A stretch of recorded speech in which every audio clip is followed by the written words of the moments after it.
এই যে আমরা ভাবছি যে আমরা একটা প্রমোদের মধ্যে যাব, হলো না। কিন্তু আনন্দ থেকে বেরোনো বড় কঠিন।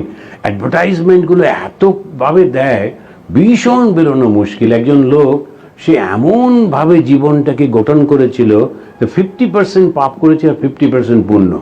যখন গেছে তখন খুব মুশকিল। তো যমরাজ বললো, একটা কাজ করো, তোমাকে দেখো তুমি 50 বছর স্বর্গে থাকবে, 50 বছর নরকে। তো এটা তোমার দুরকম কাজ। এখন কোথায় তুমি প্রথম থাকবে? বলে, মশাই আমাকে আগে দেখতে দিন জায়গাগুলো। তো প্রথমে স্বর্গে নিয়ে গেছে, দেখছে কি সুন্দর পরিষ্কার পরিচ্ছন্ন, মানুষগুলো চুপ করে হাঁটছে, দেখা হলেই হ্যালো বলছে। তারপরে কেউ জব করছে, কেউ হালকা গলায় গান করছে, খুব সুন্দর একটা। বললো, হ্যাঁ this good, but no life. আচ্ছা নরকটা দেখে আসে।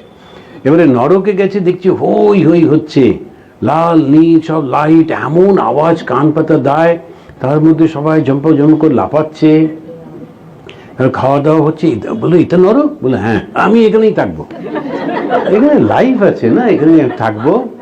তা আর স্বর্গে যে 50 বছর থাকার কথা, ওটাও এখানে আমি যোগ করছি। বললো, ভেবে দেখো, এটা কিন্তু খুব ভালো করে ভেবে দেখো। তারপরে ও বললো, না না না, আমি এটা একদম ডিসাইড। তো লিখে দাও। তো লিখে টিকে দিল। এরপরেতে নরকে যখন নিয়ে গেল, তখন একটা বিরাট কালো দরজা ক্যাঁচ ক্যাঁচ করে খুলল, বিভৎস গন্ধ। বলছে, এটা কি হচ্ছে? বলছে, না ওই যে প্রচন্ড অন্যায় করেছিল, কাকে যেন অ্যাসিড মেরেছিল, এবার ওকে পোড়ানো হচ্ছে।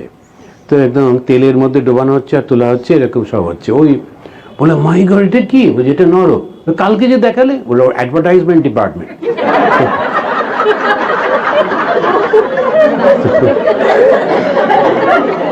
ওটা নরকের অ্যাডভার্টাইজমেন্ট ডিপার্টমেন্ট চলছে।